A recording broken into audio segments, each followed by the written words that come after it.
اهلا بيكم في ساينس بايتس. انا احمد ابراهيم. في الفيديوهات اللي فاتت قعدنا نتكلم عن ازاي جسمنا بيستغل الجلوكوز علشان يطلع طاقة. الجلوكوز اللي جاي من الكربوهيدرات اللي هي الاكلات اللي لما بتتكسر بتكون لنا جلوكوز. وبرضه قلنا لو جسمنا كان عنده جلوكوز زيادة وعايز يخزنه هيخزنه ازاي في الفيديو بتاع الجلايكوجينيسيس. بس بقى تخيل معايا ان انت رحت الجيم وبذلت مجهود كبير جدا وما كنتش واكل كويس او صمت لفترة طويلة فما بقاش عندك خزان للجلوكوز، خلص. فجسمنا قرر ان هو كده كده هيعمل جلوكوز، بس المرة دي من حاجات مش كربوهيدرات، يعني مش من الحاجات اللي كانت المصدر الطبيعي للجلوكوز. زي ايه مثلا؟ زي البروتينز. يكسر بروتينز للوحدات الصغيرة بتاعته اللي هي الامينو اسيدز، والامينو اسيدز يحولها لجلوكوز. وزي الفاتس، يكسر الفاتس لجليسرول والجليسرول يحوله لجلوكوز. وزي اللاكتيت او اللاكتيك اسيد، ده اللي بيطلع لما العضله متبقاش ملاحقه على الايروبيك ريسبيريشن فتتجه للانيروبيك ريسبيريشن. بيطلع طاقة أقل بس بيطلع شوية طاقة، بس بيطلع معاها اللاكتيك أسيد، أو اللاكتيك أسيد ده بنحوله برضو الجلوكوز. فبقى عندنا دلوقتي 3 جنود ممكن نخليهم يتحولوا الجلوكوز مرة تانية: الأمينو أسيدز، الجليسرول، واللاكتيت. هيتحول الجلوكوز ازاي؟ ده اللي هنتكلم عليه في الفيديو ده، اللي هو عن الجلوكو نيوجينيسيس. جلوكوجينيسيس يعني ميكينج اوف جلوكوز او تكوين الجلوكوز. نيو او نيو جايه من جديد. ميكينج جلوكوز من حاجات مش المصادر الطبيعيه بتاعته. الحقيقه في حاجه مبهره جدا في البروسيس دي، ان هي شبه جلايكوليسيس بالظبط بس في الاتجاه المعاكس. يعني جسمنا شايف ان في جلايكوليسيس بنحول جلوكوز لبيروفيت من خلال ستيبس معينه، ولقى ان الامينو اسيدز واللاكتيت والجليسرول بيعرفوا يتنكروا في شكل حاجات موجوده في الباث واي بتاع جلايكوليسيس. حلو. طب وبعدين لقى كمان حاجه تانية مهمه قوي، ان معظم الرياكشنز اللي في جلايكوليسيس باث واي ريفرسبل. يعني ايه ريفرسبل؟ يعني ممكن تمشي في الاتجاهين، بترجع في رأيها. يعني بدل الجلوكوز ما يعمل بايروفيت، البايروفيت هيعمل جلوكوز. ايوه بالظبط.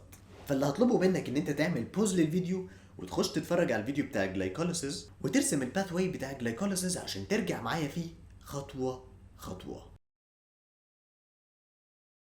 اتمنى ان انت تكون عملت بوز فعلا ورسمته ورجعت معايا دلوقتي. نرجع بقى للموضوع بتاع الجلوكونيوجينيسيس. للاسف الموضوع ما كانش بالسهوله اللي الجسم كان فاكرها. ليه؟ لان المدير بتاع الجلايكوليسيس جه للجسم وقال له معلش يا باشا، احنا مش كل الرياكشنز عندنا ريفرسبل، في رياكشنز irreversible. بالاخص 3 رياكشنز، الاول والتالت والاخير. خلينا بقى نشوف الموضوع ده واحده واحده. اخر خطوه في الجلايكوليسيس كانت تحويل الفوسفوينول البيروفيت لبيروفيت، ودي كانت بتتم في خطوه واحده بس. ولقينا الرياكشن ده irreversible، يعني مينفعش يرجع تاني. فالجسم هيفك الرياكشن ده بخطوتين، هيفكه بتفاعلين. اول حاجه هيحول البيروفيت لكومباوند اسمه اوكزالو اسيتيت، ده باستخدام انزيم اسمه بيروفيت كاربوكسيليز. وفي البروسيس دي هيضيف كربونايه للبيروفيت، ممكن نفتكرها بكربوكسيليز وكربونايه اتضافت في الموضوع. الاوكزالو اسيتيت مش هيفرح قوي بيها لان احنا هنرجع نسحب منه الكربونايه تاني وهتخرج ككربون دايوكسيد عشان يتحول للفوسفوينول بيروفيت باستخدام انزيم اسمه فوسفوينول بيروفيت كاربوكسي كاينيز. وبما ان في كاينيز يعني في فوسفيت جروب اتضافت، جي تي بي دخل شبه الاي تي بي كده وساب فوسفيت جروب وخرج. وبكده وصلنا البيروفيت للفوسفوينول بيروفيت في خطوتين بعد ما كانت بتتحول في خطوه واحده في جلايكوليسيس. معايا كده حلينا اول مشكله، ناقص لنا بس مشكلتين. على جنب بقى كده اقول لكم حاجه، اللاكتيت وشويه امينو اسيدز بيتحولوا للبيروفيت والبيروفيت ياخد الطريق من هنا. في شويه امينو اسيدز تانيين بيتحولوا للاوكزالو اسيتيت، والاوكزالو اسيتيت يكمل الطريق من هنا. ماشي. هنرجع بقى في الباث واي بتاع الجلايكوليسيس كأن مفيش اي حاجه، البروسيس اللي جايه دي كلها ريفرسبل. الفوسفوينول بيروفيت ل2 فوسفوجليسريت هنضيف ووتر بعد ما كنا بنشيلها وهنستخدم الانوليز نفس الانزيم. ومن 2 فوسفوجليسريت ل3 فوسفوجليسريت دول كانوا ايزومرز فهنستخدم برضه نفس الانزيم اللي هو فوسفوجليسريت ميوتيز. طب من 3 فوسفوجليسريت لواحد 3 بيس فوسفوجليسريت، يعني هنا احنا ضفنا فوسفيت ما شلناهاش زي ما كنا بنعمل في الجلايكوليسيس. منطقي، بس نفس الانزيم، بس الاي تي بي هتخش تسيب فوسفيت وتخرج اي دي بي. والانزيم برضه اسمه فوسفوجليسريد كاينيز، نفس كل حاجه. وبعدين من 1 3 بيس فوسفوجليسريد لجليسرالدهيد 3 فوسفيت باستخدام الانزيم جليسرالدهيد 3 فوسفيت دي هيدروجينيز. بس هنا طبعا الناد اتش هنرسمه ان هو داخل الرياكشن مش خارج منه، لان صحيح هو الرياكشن ريفرسبل وكل حاجه، بس لازم نبقى فاهمين ان الدي هيدروجينيز انزيم جليسرالدهيد 3 فوسفيت دي هيدروجينيز، يعني بيعمل دي هيدروجينيشن للجليسرالدهيد 3 فوسفيت، مش هيعمل دي هيدروجينيشن للواحد 3 بيس فوسفوجليسريد. بالعكس ده هنا الناد اتش دخلت في الرياكشن، بس هي نفس الخطوه ونفس الانزيم. لحد هنا كل دول 3 كربون اتوم موليكيولز، يعني موليكيولز فيها 3 كربونات بس، والجلوكوز فيه 6.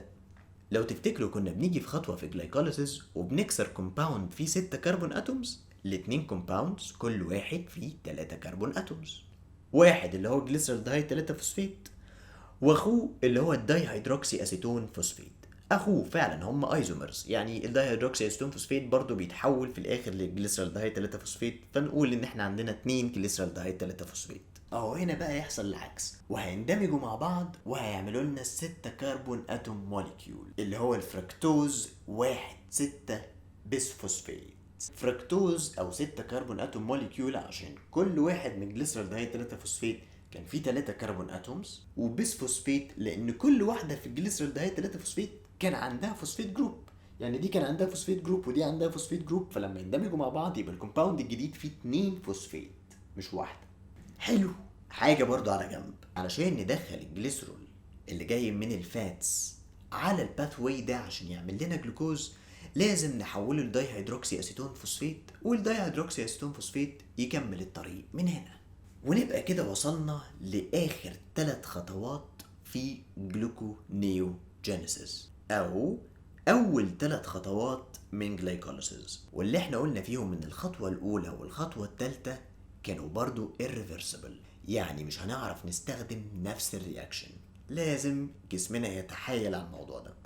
فعلشان يحول الفركتوز 1,6 بسفوسفيت اللي هو الفركتوز اللي فيه 2 فوسفيت جروب لفركتوز 6 فوسفيت اللي هو الفركتوز اللي فيه واحدة فوسفيت جروب بس، لازم يعرف يتخلص من واحدة، فهيجيب انزيم اسمه فوسفاتيز، بالاخص فركتوز 1,6 بسفوسفاتيز. هي دي العيلة اللي بتعرف تخش وتكسر البوند بتاعت الفوسفيت، الفوسفاتيزز. بعد كده الفركتوز 6 فوسفيت هتتحول للجلوكوز 6 فوسفيت بالايزوميريز انزيم عشان هم اخوات سهلة ايزومرز. ونيجي لاخر خطوة اللي هيتحول فيها جلوكوز 6 فوسفيت للجلوكوز، واللي هي برضو كانت irreversible، وبرضو محتاجين نشيل الفوسفيت جروب من جلوكوز 6 فوسفيت، فالجسم هيجيب انزيم مشابه اسمه جلوكوز 6 فوسفاتيز يقدر على الفوسفيت بوند ويكسرها ويعمل لنا جلوكوز اللي احنا كنا عايزينه. وبكده نبقى فهمنا ان انت لو عرفت وفهمت الباثواي بتاع جلايكوليسيس جلوكونيوجينيسيس هتبقى ميه،